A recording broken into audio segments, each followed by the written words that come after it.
আলহামদুলিল্লাহ ওয়াকাফা ওয়া সালামুন আলা ইবাদিহিল্লাযীনা ইসতাফা আম্মা বা'দ ফাআউযু বিল্লাহি মিনাশ শাইতানির রাজীম বিসমিল্লাহির রহমানির রহিম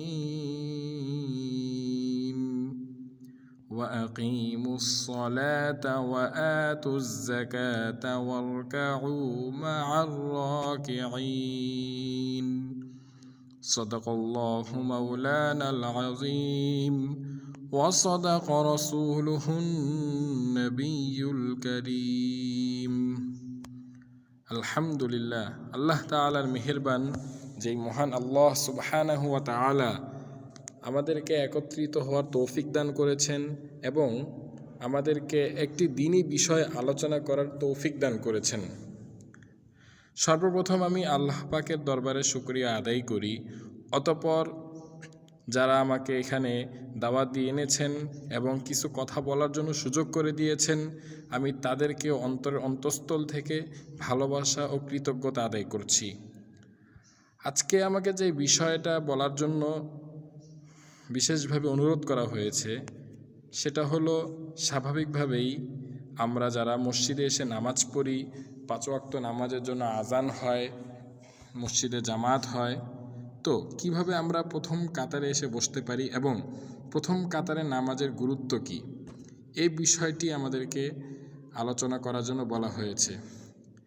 এটিও একটি আলোচনার বিষয় হয়েছে শুধু এই জন্য যে, কারণ এখন আমাদের মধ্যে যে অবহেলা শুরু হয়েছে, এই অবহেলা নামাজের কাতার পর্যন্ত চলে এসেছে।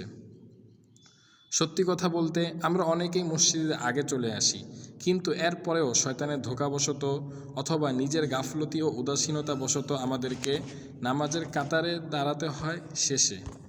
আমরা শেষ কাতারে দাঁড়িয়ে যাই। তাই আমি নিয়ত করেছি যে কিছু সময়ে এই বিষয়ের উপরে কথা বলবো।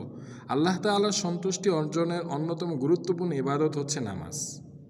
এর কারণ হলো, আল্লাহ তাআলা আমাদেরকে কোরআনেই উদ্দেশ্য করে বলেছেন যে ইন্নাস সলাতা কানাত আলাল মুমিনিনা কিতাবাম মাওকুতা, যে নিশ্চয়ই নামাজ মুমিনদের উপর সময় মতো ফরজ করা হয়েছে। ফরজ নামাজকে আমরা যদি শুধুমাত্র সময় মতো আদায় করি তাহলে কিন্তু এটা যথেষ্ট নয়, বরং আমাদের উচিত যথাসম্ভব মসজিদে গিয়ে জামাতের সাথে আদায় করা এবং সর্বোচ্চ সওয়াবের জন্য প্রথম কাতারে দাঁড়ানো।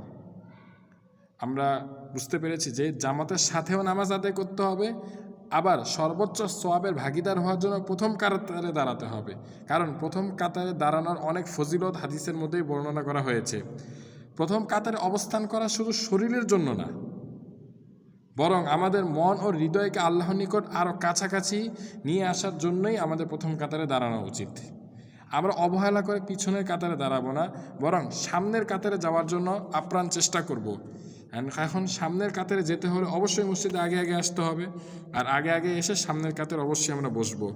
কারণ হুজুর পাক সাল্লাল্লাহু আলাইহি ওয়াসাল্লাম ইরশাদ করেছেন, যে ব্যক্তি প্রথম কাতারে নামাজ পড়ে তার জন্য বিশেষ মর্যাদা ও সওয়াবের ভাগিদার রয়েছে।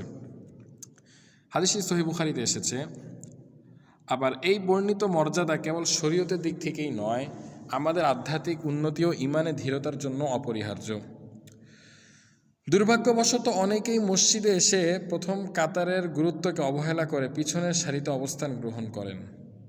কেউ কেউ তো প্রায় ইচ্ছে করে সামনের সারি ফাঁকা রেখে পিছনের দিকে গিয়ে দাঁড়ায়। এটি মোটেও কাম্য নয়। আমাদের অবশ্যই সচেতন হতে হবে। প্রথম কাতারে দাঁড়ানো মানে শুধু সামনের জায়গাটা দখল করা নয়, বরং এটি একটি আধ্যাত্মিক অনুশীলন, মননশীলতা এবং নৈকট্য অর্জনের মাধ্যম। আমরা এতটুকু আলোচনার মাধ্যমেই বুঝতে পেরেছি যে আসলে শুধু পিছনের কাতারে দাঁড়িয়ে আমাদের একটা উদাসীনতা ও গাফলতির পরিচয় হয়ে ওঠে, অথচ সামনের কাতারে দাঁড়ানোর ব্যাপারে হুজুর সাল্লাল্লাহু আলাইহি সাল্লামের বর্ণিত যে হাদিস, এটা অত্যন্ত গুরুত্বপূর্ণ এবং আমাদেরকে অনেক আগ্রহ তৈরি করার মতো একটি হাদিস। নবী করিম সাল্লাল্লাহু আলাইহি সাল্লাম আরও নির্দেশ দিয়েছেন, যে ব্যক্তি মসজিদে প্রথম কাতারে অবস্থান করতে আগ্রহী, আল্লাহ তাআলা তাকে সমাজের মধ্যে মর্যাদা দান করবেন এবং তার নামাজে বরকত বাড়িয়ে দিবেন। এছাড়াও প্রথম কাতারে থাকা মানে হলো আমরা ইসলামের মূল উদ্দেশ্য অর্থাৎ আল্লাহর সন্তুষ্টি অর্জন এবং দুনিয়ার মোহ লোভ থেকে মুক্তি এর প্রতি আগ্রহী।